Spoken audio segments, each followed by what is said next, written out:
പൊന്തൻപുഴ വലിയകാവ് വനമേഖലയിലെ വനം റവന്യൂ വകുപ്പുകളുടെ സംയുക്ത സർവേ നടപടികൾ ആരംഭിച്ചു. സർവേ നടപടികൾ പ്രഹസനമാക്കുന്നതായി ആരോപിച്ച് പൊന്തൻപുഴ സമരസമിതി പ്രതിഷേധ പ്രകടനം നടത്തി.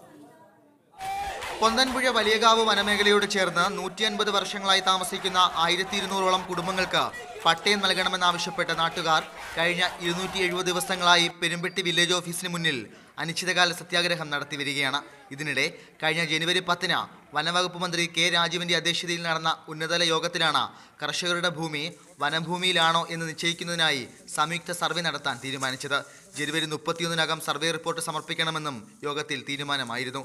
എന്നാൽ ഫെബ്രുവരി 2-ന് മാത്രമാണ് ഉദ്യോഗസ്ഥർ സർവേ നടപടികൾ ആരംഭിച്ചത്. ഉദ്യോഗസ്ഥർ സർവേ നടപടികൾ അട്ടിമറിക്കുന്നതായി ആരോപിച്ച് സമരസമിതി പെരുമ്പെട്ടിയിൽ പന്തം കൊളുത്തി പ്രകടനം നടത്തി. വയൽക്കിളി സമരനായകൻ കീഴാറ്റൂർ സുരേഷ് പന്തം കൊളുത്തി പ്രകടനം ഉദ്ഘാടനം ചെയ്തു. ഫെബ്രുവരി 10-നകം സർവേ പൂർത്തിയാക്കി റിപ്പോർട്ട് സമർപ്പിക്കാത്ത പക്ഷം കൂടുതൽ ശക്തമായ സമരപരിപാടികൾക്ക് രൂപം നൽകുമെന്ന് സമരസമിതി അറിയിച്ചു. മീഡിയ 1 പത്തനംതിട്ട.